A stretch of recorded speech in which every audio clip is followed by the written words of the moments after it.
Why, of course I know him. He's me. Star Wars, The Old Republic, Revan, by Drew Karpyshyn. It's backwards, I know. Did you see it? No, I wasn't looking at the camera. Now I'm looking at the camera. This book, spoilers, by the way, for Knights of the Old Republic, the original video game, and for this book. So Revan, main character / historical lore figure of Knights of the Old Republic, as it turns out. And then this sort of is what happens to him after the first game. So, Revan and Bastilla get married, and she's pregnant with a kid. Meanwhile, Revan is having nightmares about a planet that sounds an awful lot like Exoghoul. And,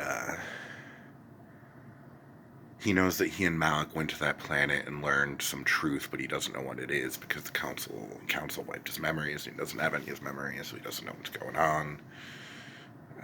And Johnny Bravo here. So, the book's called Revan, but a third to half the book is about Darth Scourge, who is a Sith Lord, part of the secret Sith Empire.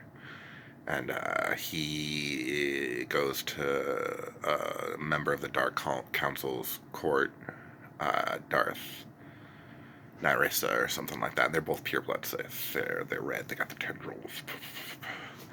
And he's there to figure out who's assassinating her, and or trying to assassinate her. And meanwhile, Revan has these nightmares, and so he puts together part of his old crew from the game, the little astromech droid, and Kandor Azordo, the Mando.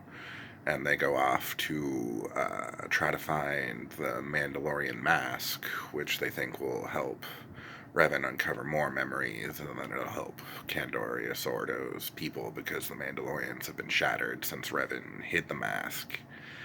And the clans are all looking for it, and whoever gets the mask will become Mandalore again. So, two stories, and they converge. So,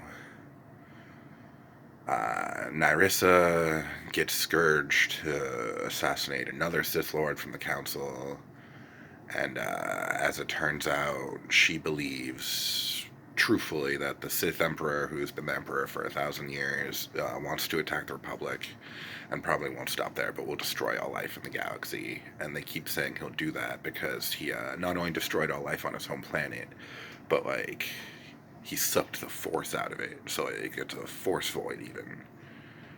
So, Scourge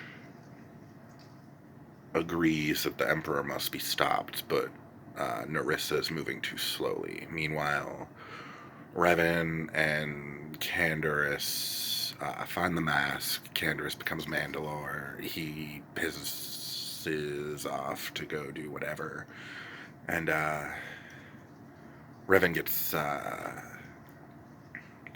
the info on the planet that turns out to be the Emperor's home planet, and he goes there and he gets some more of his memories back, and he remembers that there's a Sith Emperor and that he mind controlled him and Malik to return to the Republic to attack it, but they sort of beat the mind control, which is why the events of KOTOR happened.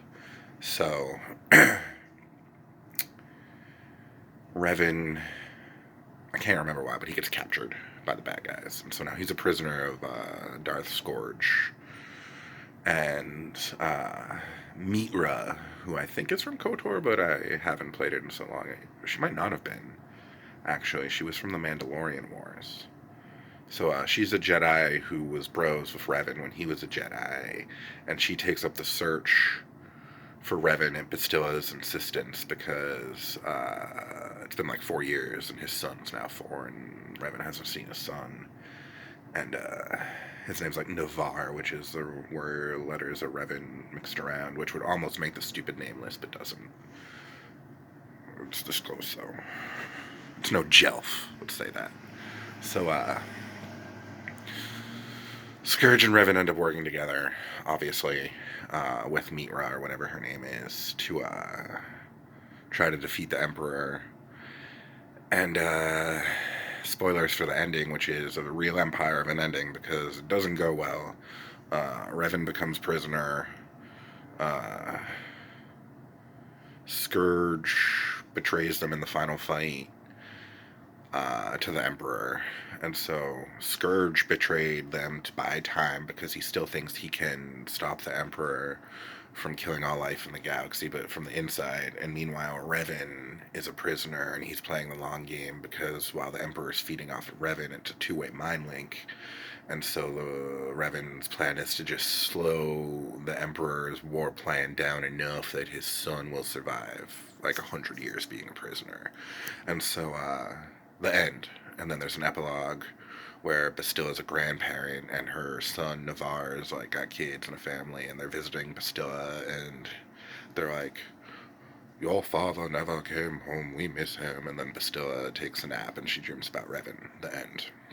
It was a really good book, though. It's really good. Darth Scourge is good. All the characters are good. The action is like, it's really nice. It like sucks you in really well. And I've read other books by Drew Karpyshyn, a couple of the Mass Effect books, and the first two Darth Bane books, and I really enjoyed them, and so I wasn't surprised that I enjoyed this a lot. Even with the ending, I would still give it 5 Ebon Hawks out of 5.